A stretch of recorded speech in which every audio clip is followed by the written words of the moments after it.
kusoo dhawaada channelka Boqor Duran. Subscribe iyo like to anumi. macallin xisaabeed isku bedelay imaam quraanka akhriya waxaa lagu shafray inuu tujiyo xaramka Maka Mukarrama iyo masaajidka Nabiga sallallahu alayhi wasallam ee sharafta badan ee Madiinatu Munawwara. wuxuu mulkiyay cod khushuuc leh, wuxuu noqday dadka codka macaan caalamka islaamka. waa Sheekh Maahir bin Muhammad bin Mucayqil al-Balawi, waa sheekha imaamka xaramka, waa saaxiibka codka. alhamdulillahi rabbil alamin arrahmanir rahim maliki yawmiddin iyyaka na'budu wa iyyaka nasta'in اهدنا الصراط المستقيم صراط الذين أنعمت عليهم غير المغضوب عليهم ولا الضالين آمين. Sheekh Maahir Mucayqili wuxuu ku dhashay magaalada Madiina Munawwara 1996. Sheekhu magaalada ayuu ku barbaaray, Nabiga sallallahu alayhi wasallam ku dhashay, wuxuuna halkaa ku dhameeyay dugsiga sare. Sheekhu markuu yaraa wuxuu ahaa mid jecel masaajidka iyo quraanka inuu xifdiyo, isagoo yar ayuu quraanka xifdiyi jiray.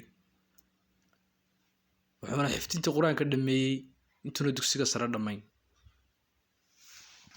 فلما دخلوا عليه قالوا يا أيها العزيز مسنا وأهلنا الضر وجئنا ببضاعة مزجاة فأوف لنا الكيل وتصدق علينا إن الله يجزي المتصدقين قال هل علمتم ما فعلتم بيوسف وأخيه إذ أنتم جاهلون قالوا أئنك لأنت. wuxuu sheekhu ku biiray kulliyadda macallimiinta ee magaalada Madiinatu Munawwara.